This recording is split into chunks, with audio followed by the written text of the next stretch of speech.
Começou o julgamento da Meta em um processo aí aberto pela Federal Trade Commission, uma agência do governo estadunidense. Se perder a empresa, pode ter que separar o Facebook, Instagram e WhatsApp. Zuckerberg já falou na corte e, para justificar a necessidade de manter todos os aplicativos em uma só empresa, disse que o TikTok é melhor que eles. Será que isso é justificativa suficiente? Vamos debater sobre isso agora no Plantão do Meteoro.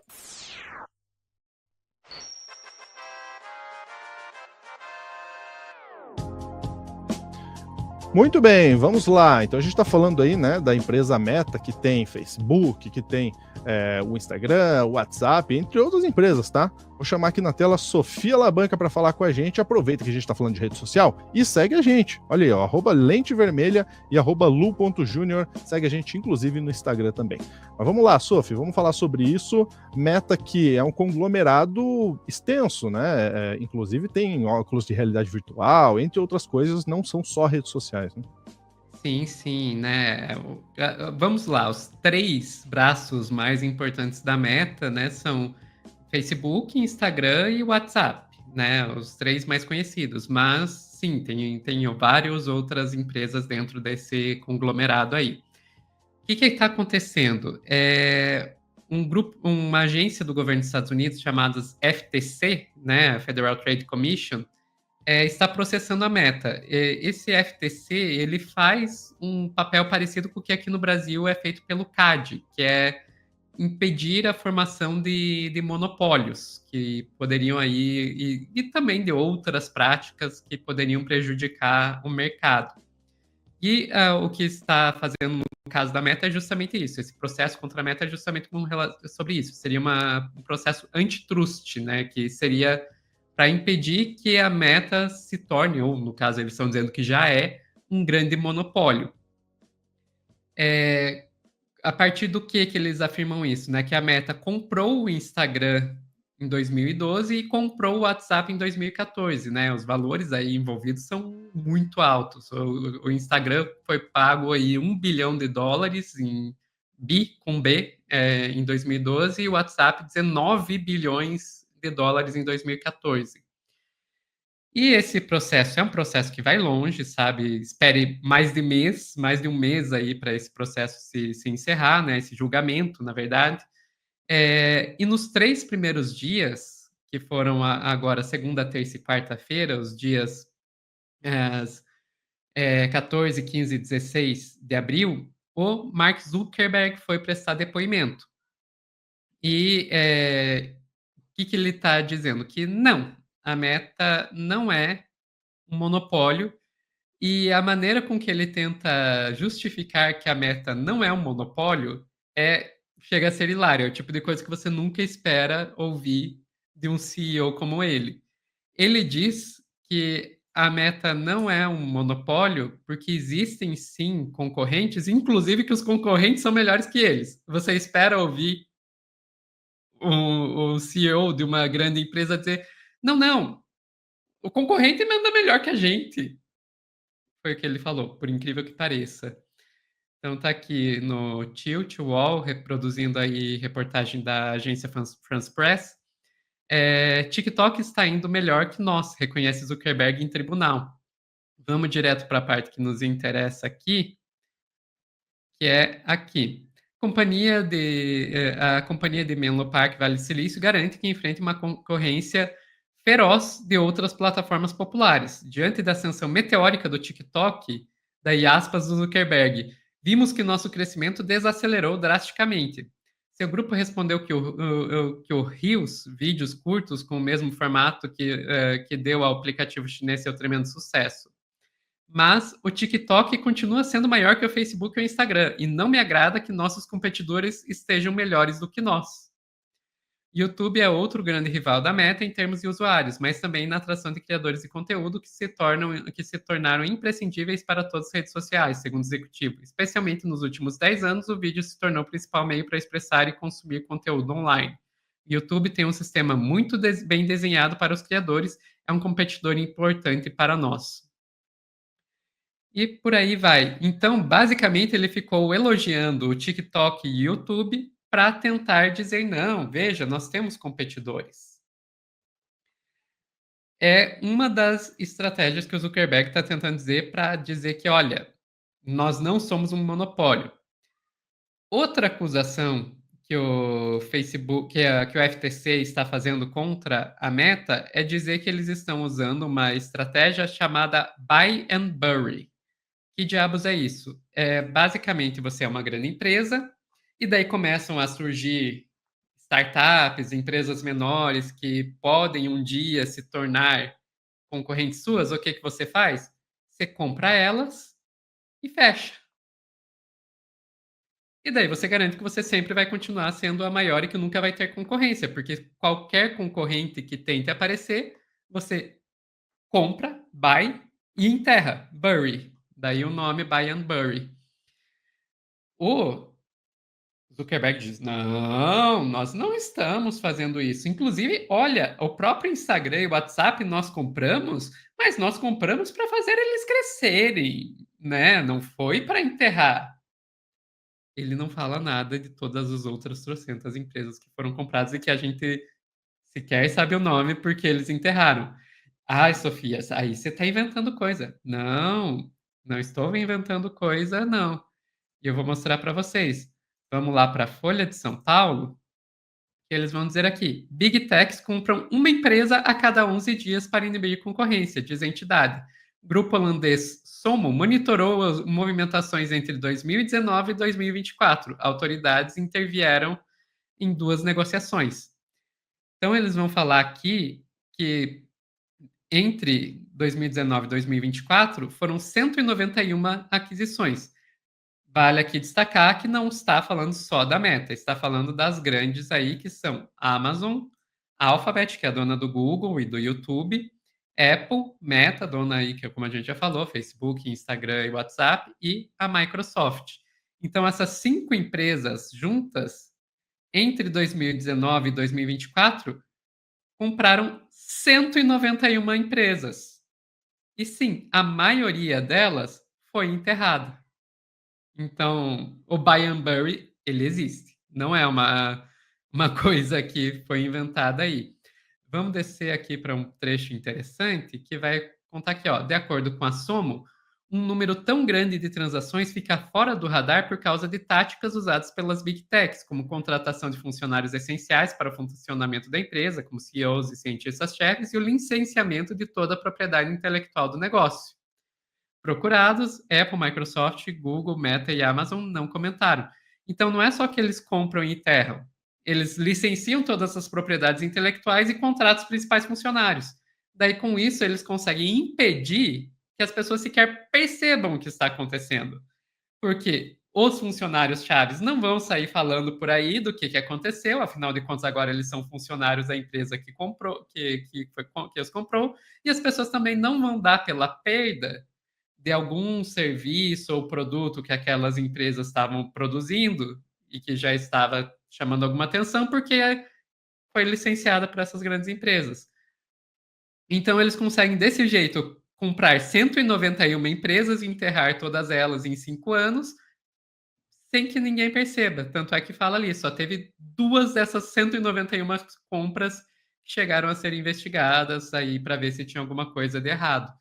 Então, Zuki, não, desculpa, não cola que vocês não estão fazendo buy and bury, tá? E com relação à questão do monopólio, a gente tem que destacar uma coisa.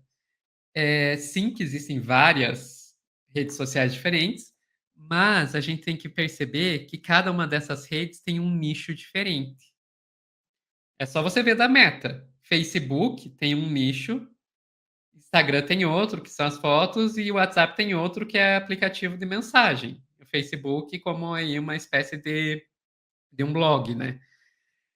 Você vai ver, o Twitter, ele é um microblog, que não é a mesma coisa que nenhum dos três que a Meta tem. O TikTok é de vídeos curtos verticais, que o Instagram até tentou colocar os Reels, mas é outra coisa. A Twitch é de transmissões ao vivo, que a YouTube até tem alguma coisa desse tipo, mas já é outro nicho.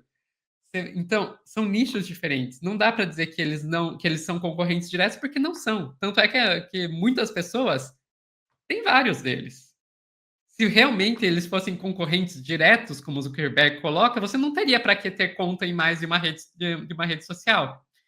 E um outro ponto que eu queria trazer, aí não sou nem eu que estou dizendo, aí eu vou fazer uma sugestão de leitura de um livro chamado O Estado Empreendedor, da Mariana Mazzucato, que o pessoal cita muito esse livro pela questão de como ela mostra que boa parte das inovações são feitas pelo Estado, mas que na verdade, que não é a inovação, não vem do particular, vem do Estado, que o particular só transforma em produto.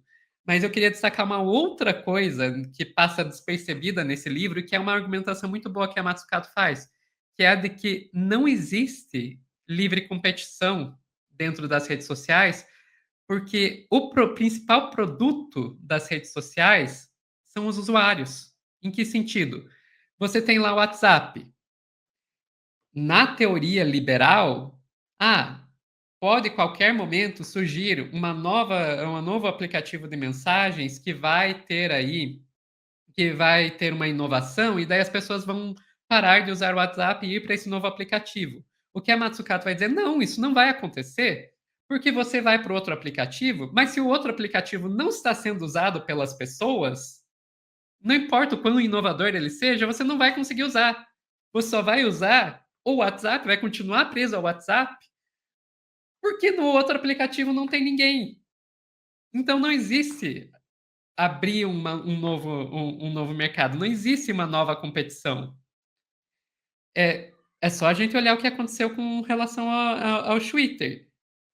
Veio o Mastodon, veio o Ku, veio o Blue... Sim, existe um aplicativo chamado Ku, gente. Veio o Blue Sky, veio todos aqueles outros. Só começou a pegar um concorrente quando o Twitter ficou um mês fora do ar porque o Xandão tirou. Foi só aí que o Blue Sky teve alguma chance de crescer. Antes disso, nenhum outro crescia. Por quê? Porque por mais que você fosse lá e abrisse a sua nova conta nessa nova rede, se os outros usuários não fossem, não tinha nada para você fazer. E daí o que você mais via era as pessoas chorando, porque, gente, eu queria deixar de usar a rede do Elon Musk, mas eu não consigo. Parte por causa do vício, mas principalmente porque os usuários estavam todos no Twitter, você não tinha como ir para o outro. Então não existe livre competição. Então, sim, é um monopólio. Eu não sei qual vai ser o julgamento aí dos Estados Unidos. Eu, sinceramente, acho pouquíssimo provável que a justiça vá realmente obrigar a Meta a se desmembrar. Eu acabei de me perceber que isso é uma coisa importantíssima e eu não falei em nenhum momento nesse corte até agora. O que acontece se a Meta for condenada? Se a Meta for condenada, o mais provável é que seja obrigada a desmembrar e Instagram virar uma empresa, WhatsApp outra e Facebook outra. Mas eu acho pouco provável que isso vai acontecer. Mas, na minha humilde opinião, não sou juiz, na minha humilde opinião, sim, é um monopólio. Pois é, e até porque essa desculpinha aí que o Zuckerberg dá nem cabe, uma vez que ele fez movimentos no passado recente de tentar comprar outras redes sociais e, quando não conseguiu, replicar exatamente a funcionalidade daquela rede social nas redes sociais que ele tinha. Então ele tinha sim o objetivo de fazer esse monopólio. Vamos lembrar, né, em 2016 ele tentou comprar o Snapchat, não conseguiu. O que ele fez? Criou Stories para o Instagram. Aliás, ele passou a colocar Stories em todos os lugares possíveis. Se entrar, sei lá, no site da Receita Federal, tinha Stories na Receita Federal. Tô brincando, não tinha. Mas o Zuckerberg, ele colocou exatamente para combater a concorrência de forma ostensiva. Então, esse papinho que ele traz, inclusive a Sofia trouxe, né? Reels foi uma tentativa de bater de frente com o TikTok, né? Aproveitar o seu monopólio para bater de frente com uma rede social que estava crescendo, que não estava dentro do monopólio dele, né? A gente também pode lembrar aí que os dados dos usuários das empresas que ele compra entra para o grupo também. Então, se você tinha, por exemplo, na época, Facebook, Instagram, mas não tinha WhatsApp, ou tinha WhatsApp, mas não estava com Meta, né? Quando ele comprou o WhatsApp, ele passou a ter seus dados de lá também, a seus dados de performance nessa ferramenta também. Então, para ele é muito interessante, porque a partir disso ele consegue coletar dados de performance de vários usuários em várias frentes, né? E aí ele consegue, inclusive, direcionar conteúdo do jeito que ele quiser. A gente viu isso, por exemplo, na época do Cambridge Analytica, né, que muito foi utilizado. Por quê? Porque tinha as agências sabiam exatamente qual era o interesse do seu interlocutor em Facebook, no Instagram, com quem ele conversava, com qual perfil de pessoa ele conversava por causa do WhatsApp. Então, todos esses dados, ele é cruzado a partir do momento que você tem um monopólio de várias empresas de segmento da rede social, mas com funcionalidades diferentes. Então, é sim para ficar de olho, é preocupante sim, a gente não pode aceitar que simplesmente uma empresa domine tudo, ou poucas empresas dominem tudo, né? Muito bem, aliás, eles tentam, né, Sofia, até hoje, criar algum tipo de rede social que se equipare ao LinkedIn, por exemplo. Né? Até hoje o Facebook ainda não conseguiu, tentou o Workplace, tentou algumas outras coisas, mas o LinkedIn é uma que não foi vendida ainda para nenhum desses grupos. Mas não sei não, viu? Não sei não. Do jeito que está crescendo agora, ainda mais nesse momento, pode ser a próximo alvo aí dessa galera. Mas eu também não acredito em resultado negativo para o Meta, não, especialmente depois que Zuckerberg se alinhou diretamente com o Trump nessa gestão aí de 4 anos, né? Inclusive falando sobre falta masculinidade no mercado, não sei o quê, né? O Zuckerberg, né? Imagina, o Zuckerberg falando isso. Muito bem, Sophie. Obrigado pela notícia. Ficamos por aqui, mas antes... Ficamos por aqui. Olha só, vou colocar na tela aqui para a gente ver que a gente tem um vídeo novo do Telescópio, que é Emburrecendo um País. A gente vai falar sobre como Donald Trump está contribuindo para que aquele estereótipo de estadunidense burro seja cada vez mais verdade, né? Cada vez mais verdade mesmo. Muito bom esse vídeo. Como o nosso corte aqui já está longo, eu só vou deixar aqui uma pitadinha para você, só avisando que esse vídeo aqui já está disponível para você acessar, fechou? Roteiro dessa daqui, ó, Sofia Labanca. Então vale a pena, tá? Coloca lá para assistir no nosso canal do Meteoro. Um grande abraço. Até a próxima.